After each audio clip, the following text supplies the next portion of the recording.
Bueno, muy buenas tardes.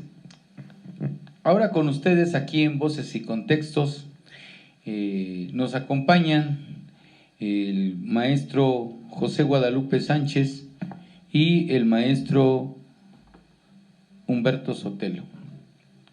El tema del día de hoy es muy interesante para todos nosotros porque tiene que ver con la revocación de mandato, el decreto sobre la veda electoral y el juicio político a los consejeros del INE, en particular a dos. Este es el tema.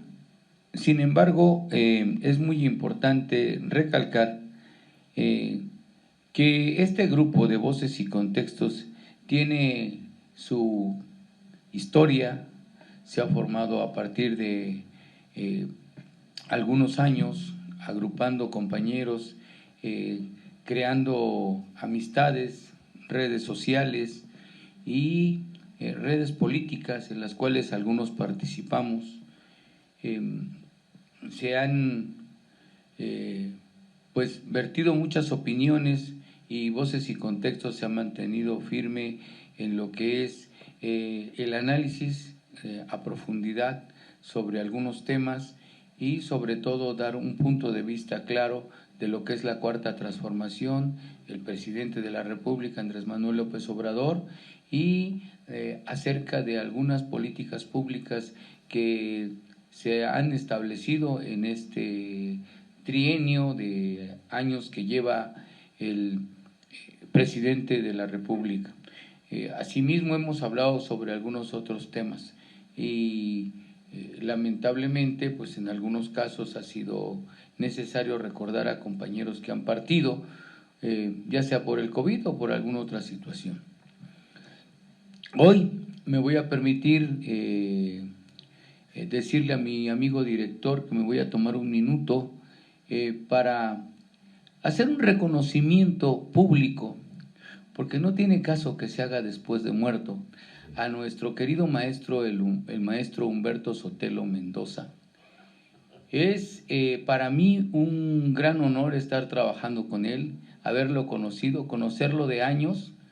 En estas 2 semanas me he tomado la tarea, una tarea para mí importante en mi formación, de escudriñar 2 libros que tuvo la amabilidad del maestro de regalarme y de obsequiarme y de hacerme llegar.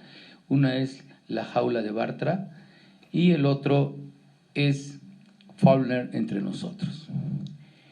Quiero decirles que hay que reconocer a las personas cuando hay calidad académica, calidad de investigación, conocimientos, y me parece que el maestro Humberto Sotelo, que está aquí presente y que me permito tomarle esa amistad que nos ha brindado, tiene una capacidad de análisis que yo no había visto en alguna persona que se dedicara a esto de la investigación. En este libro de la jaula de Bartra, hace un bosquejo histórico muy interesante y lo decía cuando lo presentábamos, desde tiempos añejos ya buscar en la investigación a los mismos creadores de lo que es el pensamiento literario, el pensamiento de izquierda, el pensamiento de rebelión, el pensamiento de inconformidad, de aquellos años de la revolución, de los años en que el mismo Vasconcelos tenía su punto de vista. Nos lleva por hablar de Alfonso Reyes, de Luis Martín Guzmán, luego meterse a escudriñar el libro de Octavio Paz y tocar fondo con este señor que se apellida Bartra y el cual no lo hace añicos, pero sí lo pone en el lugar que le corresponde en el basurero de la historia, porque creo que la gente que cambia su punto de vista de progreso, de transformación humana y la vuelve hacia atrás, creo que esas personas pierden todo equilibrio. Pero además en el de Faulkner entre nosotros el maestro Francisco Sotelo se atreve a meterse a escudriñar los escritos, imagínense, de Juan Rulfo, de García Márquez, o de nuestro queridísimo José Revueltas, que me parecen algo interesante. Cuando se hace esta comparación y cuando dice, yo no estoy de acuerdo que digan que el padre de la literatura latinoamericana es Faulkner o William Faulkner. ¿Por qué? Y explica, da detalles, se mete al estudio, y digo, qué hombre tan capaz de haberse dedicado tiempo y dándole tiempo a todo esto para hablarte de literatura y de varios autores de literatos a nivel mundial, ¿no? Entonces, además, ponerse al tú por tú con Vargas Llosa, decirle, ¿sabes qué? Pues no estoy de acuerdo con lo que tú planteas porque esto es así, asado, y explica. Les recomiendo estos dos libros porque están muy interesantes. Están muy interesantes y esperamos en una próxima ocasión hacer la presentación del texto de Faulkner entre nosotros. Maestro, esto es algo sincero de mi parte para usted en este tiempo que tenemos, porque tenemos tiempo. Y ahora sí le vamos a dar la voz a nuestro amigo José Guadalupe Sánchez para que nos hable del decreto. Muy buenas tardes y bueno, igual, qué bueno que estamos reconociendo, no el programa no fue para reconocer al maestro Humberto, pero al maestro Sotelo lo conocemos desde que estábamos ahí en la universidad muy jóvenes, igual que seguimos siendo jóvenes, hace más de 30 años, yo diría, que conozco al maestro, y la verdad, bueno, ha sido un honor incluso compartir periodos políticos en la universidad muy álgidos. Y qué bueno que se dé este reconocimiento porque a mí me da mucho coraje, por ejemplo, y hablo de nuestra universidad, de que, por ejemplo, cuando un maestro se va a jubilar, nada más le dicen ya está el procedimiento, o ya te vas, o te voy, o te mandan a jubilar, o ya te vas a jubilar. Y uno se imagina, bueno, con la ley anterior, que además constitucionalmente todos los que entraron en 2007 tendrían derecho a ese derecho de jubilarse a 25 años, 25 años en la universidad, 30 años, 35, 40, y simplemente te dicen, adiós, ya, vete por la puerta de atrás o por la de delante, y te vas, y ni siquiera hay un reconocimiento magno de los consejos de gobierno o de los consejos de unidad para decir, maestro, qué bueno que aportaste a la universidad, te doy un diploma con papeles traza, pero te doy un reconocimiento. No hay eso, y eso es, pero yo no solamente hablo de los trabajadores académicos, sino también administrativos. No hay un acto que les diga, a ver, la unidad académica va a reconocer al maestro Juan Pérez de que dio su vida por 25 años en esta universidad, además que fue gran investigador, fue un académico, un gran trabajador administrativo, no, sino adiós, trabajador, y que Marci, Dios te bendiga. Y bueno, y eso es para que efectivamente se les reconozca a todos los académicos y mucha gente que ha hecho una actividad académica. Creo que hay el reconocimiento a la universidad, no hay la menor duda. Después de que cumplen 20 años hay reconocimiento, hay un reconocimiento amplio que le da la universidad, pero a los jubilados creo que no hay esa posibilidad de que se les diga que se les reconoce su trabajo. Bueno, saludos a todos los compañeros de la universidad, administrativos y directivos y maestros y también de la labor que siempre hacen. Y en ese sentido reconocemos la labor del maestro Sotelo como gran aportador de ideas, un gran crítico, un intelectual. Yo llamaría más bien al maestro Sotelo como un marxista libertario. Bueno, este aspecto fundamental de la revocación de mandato, hoy ya estamos a unos cuantos días de que se lleve a cabo este procedimiento democrático. Y bueno, había que decir nada más muy rápidamente que el Diario Oficial de la Federación se publicó el jueves, donde el decreto da una interpretación de la propaganda gubernamental en donde se permite que los servidores públicos promuevan la consulta de revocación de mandato sin ser sancionados. El decreto señala como concepto de propaganda gubernamental en su aplicación contenida en la Ley General de Instituciones y Procedimientos Electorales, artículo 449, numeral 1, inciso B y D, así como en la Ley Federal de Revocación de Mandato, artículo 33, párrafo quinto y sexto, deben de entenderse el conjunto de escritos, publicaciones, imágenes, grabaciones, proyecciones difundidas bajo cualquier modalidad de comunicación social con cargo al presupuesto público, etiquetado de manera específica para ese fin, por un ente público, poderes de la Federación, entidades federativas, municipios, demarcaciones territoriales de la Ciudad de México, así como órganos constitucionales autónomos o cualquier otra dependencia o entidad de carácter público, con el objeto de difundir el quehacer, las acciones o los logros relacionados con sus fines o información de interés público, referidas al bienestar de la población, cuyas características deberán ajustarse a lo señalado en el artículo 134, párrafo octavo de la Constitución Política de los Estados Unidos Mexicanos. Es decir, que este decreto se deriva de un mandato constitucional que está bien establecido en nuestro máximo mandamiento político, que es la Constitución General de la República. Bueno, ahora bien, creo que entrar al debate de que si es procedente o no la revocación de mandato o que si es una iniciativa solamente del presidente, creo que es un error.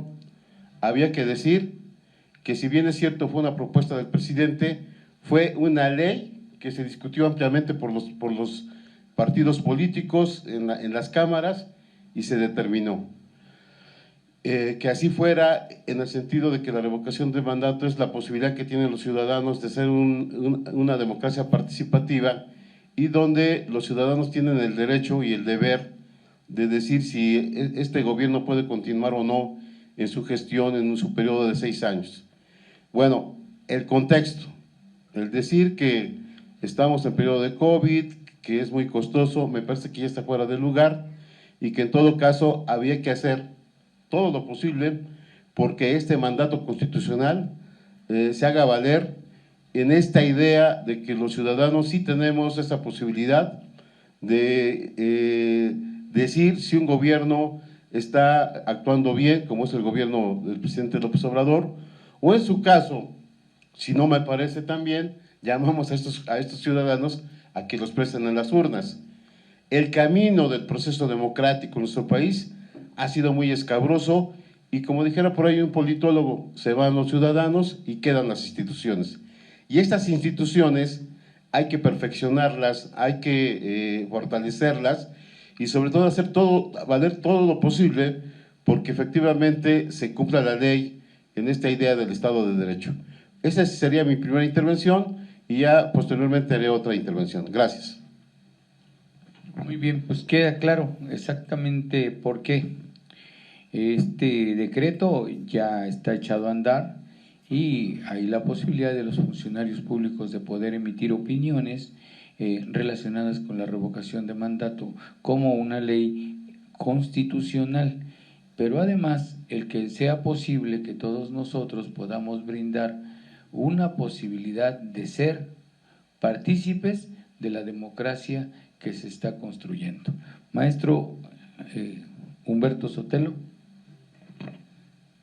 Bueno, como dicen por ahí, antes que nada, pues le agradezco a Delfino esta súbita, inesperada reconocimiento. Antes, muy rápido.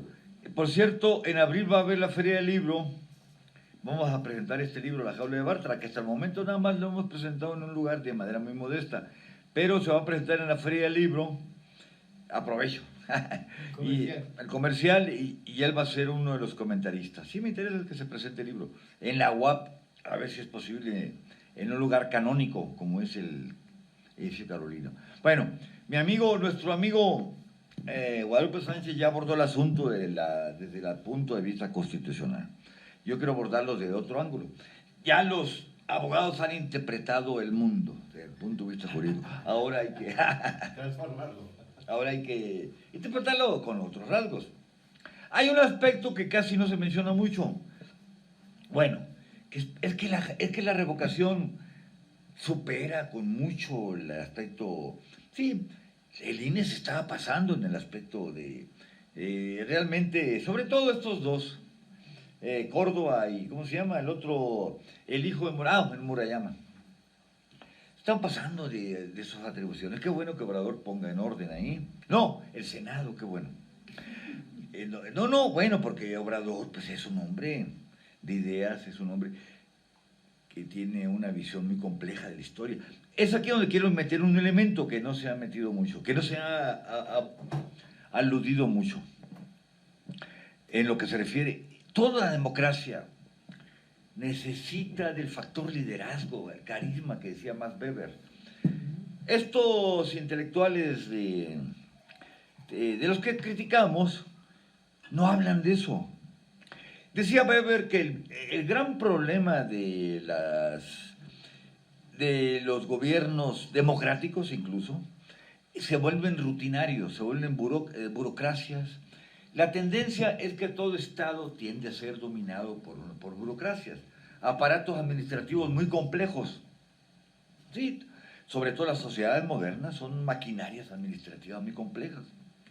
Decía Max Weber, sobre todo en un trabajo que se llama El político y el científico, esa situación, la burocracia es gris, decía, es aburrida.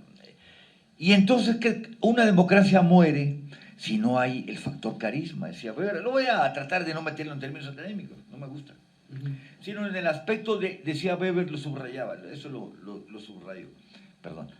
Es muy importante que las democracias venga el factor personal, el carisma. Él se refería obviamente a personajes de aquella época, entre ellos a Bismarck, Otto von Bismarck, que fue un personaje muy carismático.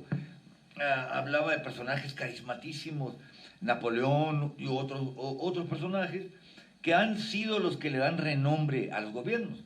Entonces, las burocracias, los gobiernos, las democracias occidentales van mucho, se deslizan mucho para el aspecto burocrático. Y entonces la gente tiene la tendencia a buscar el factor carismático, el líder.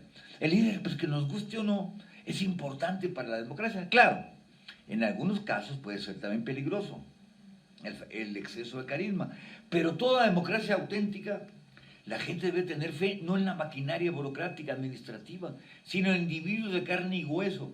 Y en este caso, nos guste o no, Obrador encarna ese factor carismático, así como lo encarnó en su momento Lázaro Cárdenas, así como en su momento lo encarnó López Mateos. Díganme ¿qué otro personaje carismático? Díganme, incluso a muchos de nuestros amigos, ¿quién siguió al presidente Cárdenas? Bueno, a lo mejor algunos le atinan, pero ¿quién siguió después de eso? Nadie se acuerda. ¿Por qué? Personajes grises, personajes sin carisma. Y entonces aquí Obrador está fortaleciendo de alguna manera, indirecta o indirectamente, la democracia, y el factor carisma, aquel que es el que le da vida a toda democracia. Pero al mismo tiempo alimenta un factor que es importante, la fe de la gente en la democracia. Ahorita vamos a agregarle otros aspectos para ir viendo los diversos ángulos de este asunto, ¿no? Para no agotar todo. Bien, muchas gracias, maestro. Este es el momento más oportuno para que, digamos que los funcionarios de primero y segundo nivel,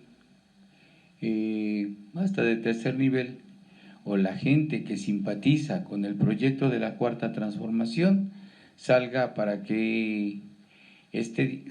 a informar para que este 10 de abril la democracia participativa fluya, que a pesar de que el recorte de casillas que hizo el INE, que ese es otro tema, la gente pueda participar, la gente puede emitir, ya sea a favor o ya sea en contra, pero puede emitir su veredicto a través de esa boleta y que se conozca. ¿Por qué los gobiernos anteriores no hicieron nada de esto? Porque indudablemente que los últimos dos, Felipe Calderón y el señor Peña Nieto, a medio mandato, a los 3 años, iban a ser repudiados. Repudiados por la falta de trabajo con la gente, con el pueblo, que era al que más afecta. Al que más afectaba el aumento de las gasolinas, el aumento del gas, el aumento de la electricidad. Las políticas públicas que implementaron solamente favorecían a una clase social, ¿sí?, que era la de los ricos, los que tenían dinero, aparte de no pagar impuestos, aparte de socavar con los intereses de la nación, pues también explotaban a los trabajadores. No prestaciones, o sea, los sindicatos servían para estar de acuerdo con ellos. Todo eso hoy no se ve. Por eso la simpatía que actualmente tiene López Obrador, a eso ellos le temen, porque con esto se sienta constitucionalmente un precedente de democracia participativa. Es decir, de lo que habla el INE, dice, es que durante 31 años hemos luchado porque todas sus propuestas sean llevadas y defendidas por ustedes. La verdad, durante esos 31 años nunca voté por el PRI, nunca voté por el PAN. ¿Por qué? Porque yo votaba por otra opción política y nunca estuve representado. Hoy que estoy representado, quiero defender, refrendar esa propuesta. Y si me dan la oportunidad, pues lo hago. Por eso es que es muy importante que este 10 de abril vayamos a las urnas a defender la propuesta de un proyecto de gobierno distinto, de servicio a los que menos tienen, de servicio a los más necesitados, porque es importante que se les apoye de una u otra manera con lo más importante que es para el ser humano, tener recursos económicos para poder vivir bien, para poder satisfacer tus primeras necesidades. Entonces, este gobierno que está brindando servicios y apoyos a la gente, yo creo que es el que debemos defender. Por eso nosotros, sin tapujos, llamamos que este 10 de abril vayamos a las urnas y emitamos el voto para que siga la Cuarta Transformación y siga Andrés Manuel López Obrador. Amigo José Guadalupe Sánchez. Sí, bueno, aquí ya tenemos el oficio dirigido al diputado Hamlet García Almaguer de la Subcomisión de Examen Previo de la Comisión de Gobernación y Población y Comisión de Justicia de la Cámara de Diputados, en donde se plantea esta posibilidad de hacerle juicio político a Ciro Murayama y a Lorenzo Córdoba. ¿Por qué? Porque efectivamente han sido omisos a seguir el mandamiento constitucional, han actuado de manera facciosa en el Instituto Nacional Electoral, se comportan como si fueran dirigentes de partidos políticos y en relación precisamente a este mandato constitucional de la revocación de mandato no han aplicado la ley y se han salido del marco constitucional. Entonces sí queda esa posibilidad de que la Cámara de Diputados les promueva el juicio político y puedan ser removidos. A este aspecto sí quisiéramos decir lo siguiente. Creo que aquí también ya hemos discutido de que efectivamente lo que va a suceder en el mediano plazo es la discusión de una reforma política que tenga que ver fundamentalmente con el papel de los consejeros, con la autonomía, con este mandato constitucional que plantea precisamente el 41 constitucional de que las autoridades deben ser imparciales, objetivas, deben actuar conforme a derecho, deben ser imparciales y que en el caso de estos dos personajes del Consejo General del INE no han acatado. Y entonces me parece que más allá de lo ideológico y lo político, se requiere funcionarios que acaten la ley, que sean imparciales. Y por otro lado, ahorita, hace rato el maestro Sotelo hablaba de Max Weber. De lo que se trata es que esta burocracia sea funcional y efectiva y actúe de manera racional. Y lo que hemos visto es que han actuado de manera sesgada. Y en ese sentido a mí me parece que se abre esta posibilidad del juicio político, pero también creo que es inevitable ya hablar de una reforma política que no solamente hable de eso, sino también de los gastos de campaña, de cómo empatar. Hay un tema bien interesante que bueno, no quiero excederme de mi tiempo, que tiene que ver precisamente con la revocación de mandato. Se ha apelado mucho en el sentido, o se ha criticado también, del costo, pero acuérdense bien que la iniciativa del presidente o de Morena era fundamentalmente que la revocación de mandato debía de ser de manera paralela con la elección de la Cámara de Diputados. No quisieron, según esto, porque iba a enturbiar el proceso y nos hubiéramos ahorrado mucho. Y entonces incluso este aspecto de la revocación del mandato debe de rediscutirse para afinar que este procedimiento sea más efectivo, más amplio y evitar estas interpretaciones que hacen a su perspectiva que ellos tienen sobre la revocación de mandato, como esta situación de disminuir o tener 30% solamente de las casillas bajo una interpretación propia de ellos. Y entonces me parece que ahí también había que abordar el otro tema de los costos de los partidos políticos, de los costos de campaña. Lo otro es el grave costo que hay en mantener a la burocracia del INE. Entonces me parece que hay muchos temas que abordar. Y el otro tema ya nada más así lo dejo así como tarea, no, van a decir que hoy vengo un poco inspirado en la democracia norteamericana, pero yo creo que aquí hay un aspecto interesante. Creo que algo fundamental del sistema político mexicano en el 2017 es el planteamiento que decía que este país estaba prohibida la reelección, ¿no? Y entonces hoy vemos que ya se avanzó en ese sentido, que hay la posibilidad de que un diputado se reelija, que un presidente municipal se reelija, y yo diría, ¿por qué no el presidente de la República? A lo mejor que no sea de 6 años, pero sí puede ser de 4.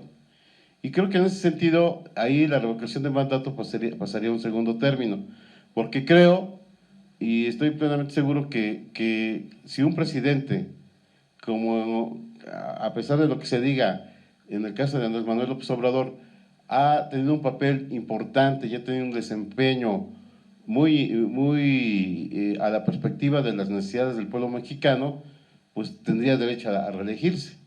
A lo mejor no por otros 6 años, pero sí por 4. Y entonces me parece que son temas que después se tendrían que discutir en esa idea. Y que quedó bien claro, y ahí está la humildad de López Obrador, cuando la derecha, ciertos intelectuales dijeron que López Obrador era Hugo Chávez, que se iba a reelegir, y él ha dicho, a mí no me interesa la reelección, yo voy a hacer efectivo el mandato constitucional de sufragio efectivo no reelección. Y por eso hoy, en estos 3 años, tengo toda la posibilidad de decir que los mexicanos, todos, digan si están de acuerdo con mi mandato. Es todo por el momento.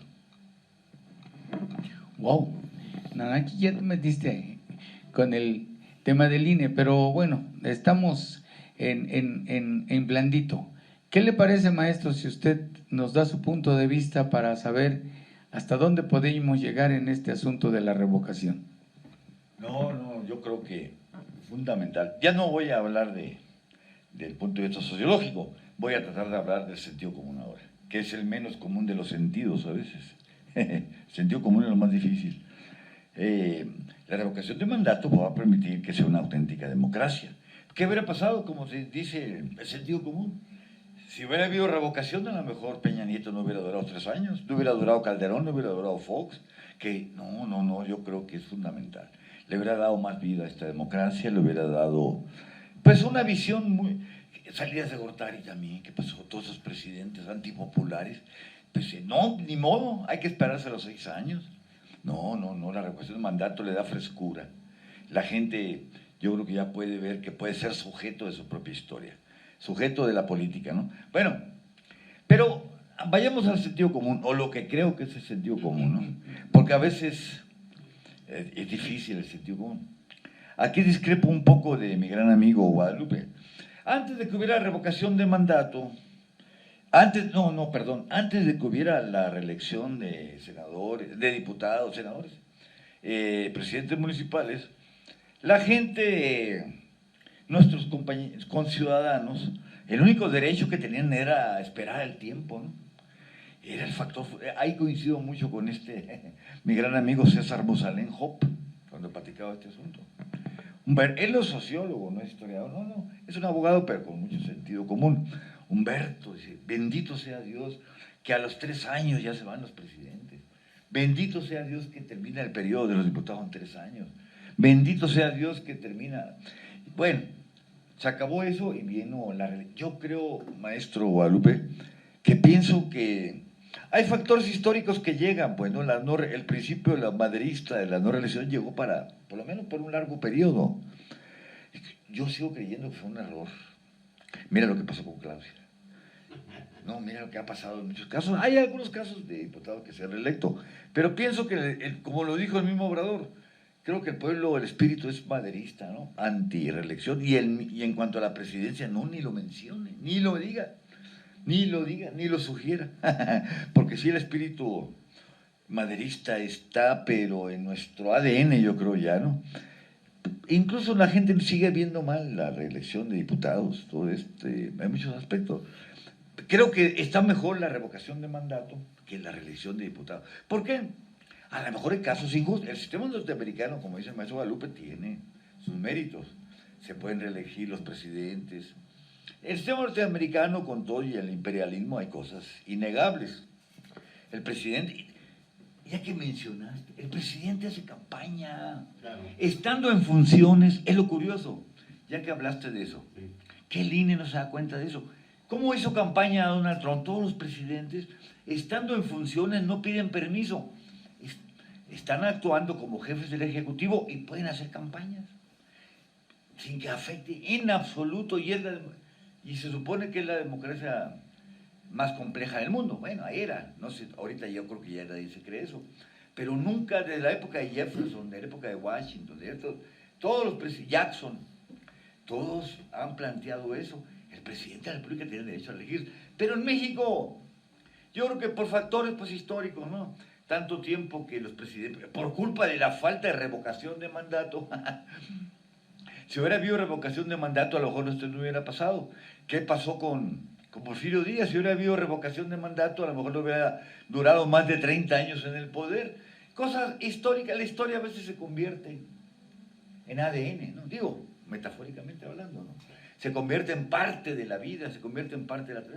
Yo a todo, bueno, no sé, el sentido común, intento bajarme el sentido común. Creo que, no, Obrador dice que se retira a su rancho, no digo el nombre por respeto a la gente, por respeto a nuestros... Allá lejos. allá lejos, ¿no? Pero la revocación de mandato, ahora sí, ya volviendo al asunto, él decía para... No, yo creo que ni hable de eso, no, Obrador ni siquiera se atreve a decir eso. Yo creo que sí, tiene su lógica el sistema norteamericano, pero nosotros creo que no, aquí no cabe eso. Pero vamos a abrirle paso pues a una democracia representativa y a evitar que instancias como el INE se pongan por encima. ¿Quién es electo? ¿Quién recibe el voto ciudadano? El presidente. Ahí viene el aspecto de lo que sea el carisma. Y estos hombres, ¿a quién los nombra? Son electos de manera muy indirecta, no es la población la que los nombra. Lo que le da legitimidad a un sistema político, otro día hablaba de Rawls, ¿cómo se llama? Y otros teóricos, es lo que De Gaulle llamaba el espíritu de la nación. El presidente en México encarna el espíritu de la nación porque es electo por todos los mexicanos. Sí, la Cámara de Diputados representa la voluntad colectiva, cada diputado en total, pero el que representa a la nación es el presidente. Que el INE, ¿cómo se pueden poner en ese plan de nosotros somos los verdaderos auténticos representantes. No. Más allá de las teorías constitucionales, es obvio que el presidente es electo por los más de 120 millones, aunque haya sido electo por 40 millones. Entonces yo creo que va a ser muy importante, va a ser un factor que desborda lo electoral, que desborda el aspecto anecdótico. Yo creo que es importante con ciudadanos que acudamos el 10 de abril. Creo que va a ser un factor histórico que va a tener otras aristas que todavía no hemos terminado de descubrir. Muy bien, mi amigo José Guadalupe pide el micrófono. Bueno, no, a ver, yo más que entrar a una controversia, nada más quería yo poner esta discusión que es importante sobre, bueno, y después terminar con la revocación de mandato, sobre la reelección. Bueno, es una realidad, ya está en la Constitución, y se hizo un estudio, maestro Sotelo, muy interesante sobre la capacidad intelectual, jurídica, legislativa de los diputados. Y entonces ahí veíamos a maestros, digo, no tengo nada contra los maestros, se veía a médicos, etcétera, y no se veía, o sea, solamente una pequeña parte de los diputados tiene experiencia legislativa. Y uno de los argumentos que se decía en el caso de la reelección era de que efectivamente los diputados tenían experiencia y podían legislar y tener de alguna manera legislaciones muy ad hoc y que estaban apegadas a la realidad, porque luego se confunde, maestro Sotelo. Yo no estoy en contra de la gestión. A veces un diputado cree que es ir a gestionar una calle, y eso no es cierto. Tiene que informar qué está haciendo. Bueno, tenemos hoy un balance de la Cámara de Diputados de la legislatura anterior, y va usted a ver, maestro, que hay diputados que no hicieron ni siquiera nada, ni una iniciativa. Bueno, lo cierto es que ya está en la Constitución. Ahora, ¿qué ha sucedido realmente? Y vamos a hechos reales.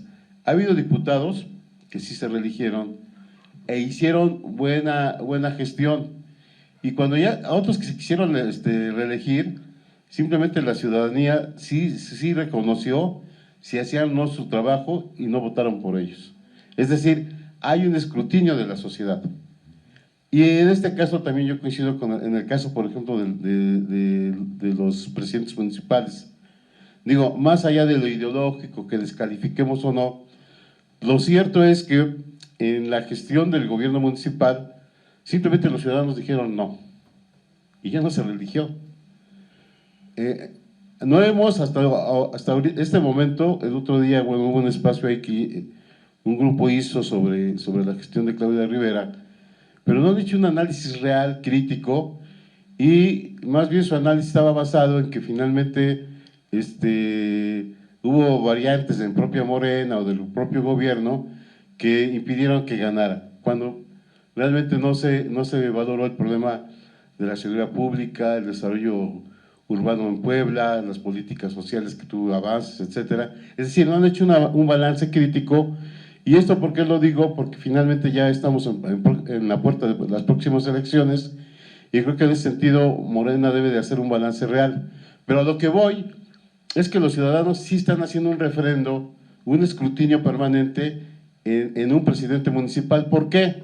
Porque se decía que en 3 años no era insuficiente. Ahora, en el caso de López Obrador, y ahí termino el tema de la reelección, la oposición estuvo duro y dale que López Obrador se quería reelegir, y no es cierto. Y él, como todo constitucionalista y juarista, dijo, yo no me voy a reelegir, y está en esa tónica. Yo nomás lo que decía es que efectivamente esta figura norteamericana, y coincido plenamente también con lo que dice el maestro Sotelo, son otras condiciones, pero digo, sí podría estar en debate esta posibilidad.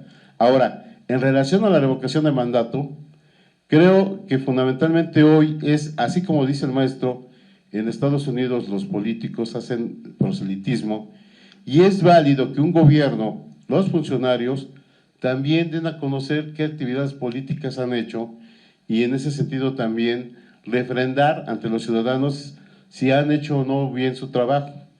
Y en ese sentido la revocación de mandato está en esa posibilidad de que los ciudadanos hagan una valoración y puedan emitir democráticamente su voto, en cualquier dirección.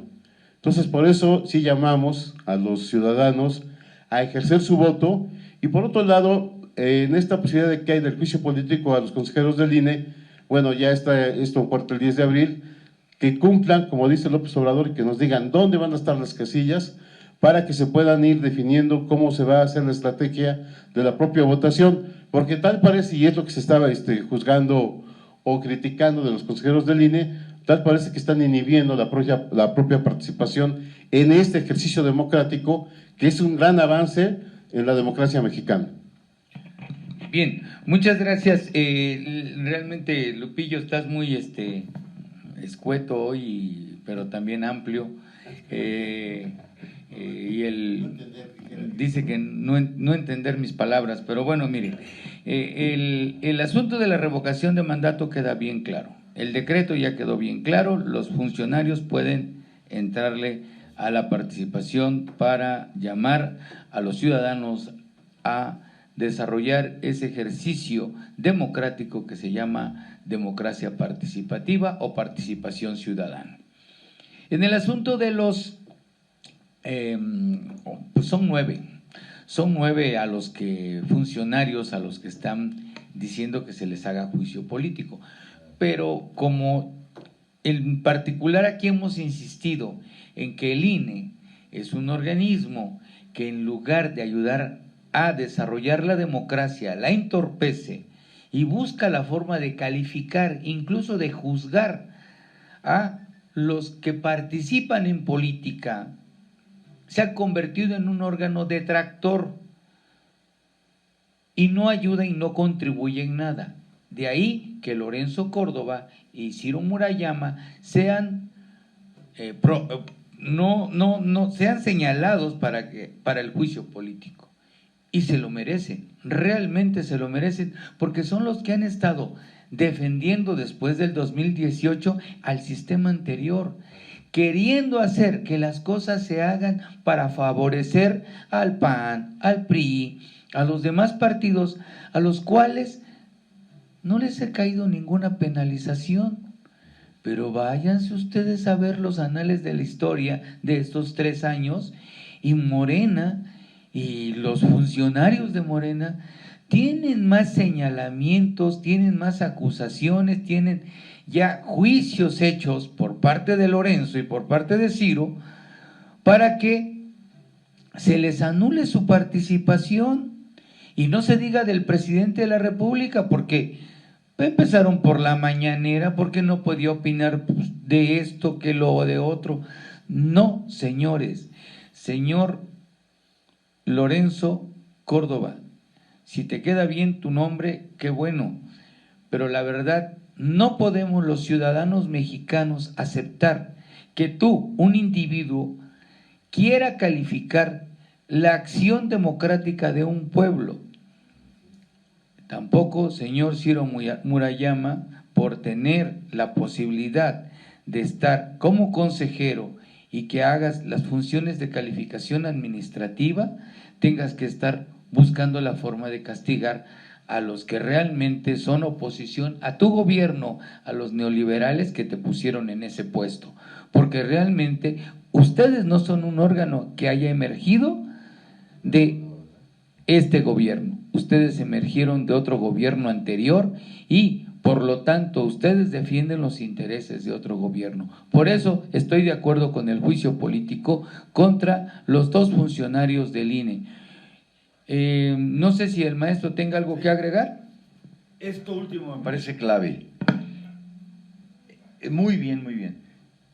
Yo nomás matizaría un poquito. Creo que no fueron electos para juzgar a las autoridades, ni fueron electos popularmente. Tienen una comisión,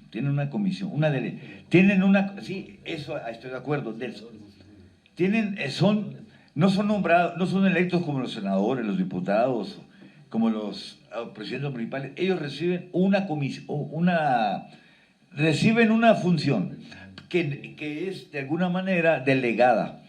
Ahorita decía Delfino, sí, está bien, yo creo que juicio político, pero ¿por qué no? Creo que maestro Guadalupe, ahí sí estoy de acuerdo. ¿Por qué no mejor? Ya para evitarnos tantos juicios, de una vez una reforma, poniendo bien al lugar el papel que van a jugar la gente del INE. ¿Por qué no mejor de una vez? Si no es Ciro, va a ser otro personaje, si no es Córdoba, se va a repetir la situación. Porque tarde o temprano la derecha se percató de que este tipo de órganos le pueden servir a sus intereses. Eso lo descubrieron los Goldenberg, los Héctor Aguilar Camín, desde la época de Salinas de Gortari. Ellos representan, deja tú que fueron electos hace varios años, representan una concepción de la democracia, representan una visión de la democracia que proviene de los tiempos de Salinas, donde se concibió la reforma política, sí, efectivamente, en el grupo San Ángel, donde viene este grupo, los Goldenberg. El único que se salva aquí es Cárdenas, José Cárdenas, algo así. El único que me parece que ha cumplido un papel, amigo, por cierto, de nuestro amigo Marco Velázquez. No me acuerdo si es José Cárdenas, pero de Marco Velázquez. Marco Velázquez, el decano, un saludo que, por cierto, no sabía que nos seguía viendo, que nos seguía observando. El único consejero que veo que ha cumplido un papel interesante ha sido Cárdenas.